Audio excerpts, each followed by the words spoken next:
বন্ধুরা, একটি পান্ডা রাস্তা দিয়ে হেঁটে যাচ্ছিল। তখন পিছন থেকে হঠাৎ একটি ট্রাক আসে, এসে তাকে ধাক্কা দেয়, আহত করে ফেলে চলে যায়। তখন সেই রাস্তা দিয়ে একটি বিলাই আসছিল। সেই বিলাই দেখে যে পান্ডাটা অসুস্থ। তখন তোর ধারের কাছে যায়, গিয়ে পান্ডাকে তুলে নেয়। তুলে নিয়ে হসপিটালে দিকে রওনা দেয়। তো হসপিটালে ফাইনালি পান্ডাকে ভর্তি করে দিল।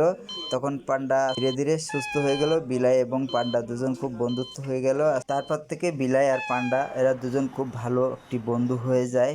এরা দুজন যেখানে যায় একসঙ্গে ঘোরাঘুরি করে। হঠাৎ খবর আসে যে পান্ডার বাচ্চা খুব অসুস্থ। তখন তারা তাড়াহুড়ো করে চলে যায় পান্ডার বাচ্চার কাছে। তখন বিলাইটা ওকে সুস্থ করে ফিরে যাচ্ছিল বাড়িতে। ফিরে যাওয়ার সময় বাগানে দেখে বিশাল বড় একটি সাপ তার দিকে ধেয়ে আসছে তাকে ধরার জন্য। তখন বিলাই জান নিয়ে পালাচ্ছে। তখন বিলাইকে আটকিয়ে ফেললো সাপে। সেই মুহূর্তে পান্ডা খবর পায় যে তার বন্ধুকে সাপে ধরেছে। তখন সে বিশাল একটা লাঠি নিয়ে সাপের সাথে যুদ্ধ করতে লাগে আর বিলাইকে বাঁচিয়ে ফেলে। সাবস্ক্রাইব না করে থাকলে এক্ষুনি সাবস্ক্রাইব করো।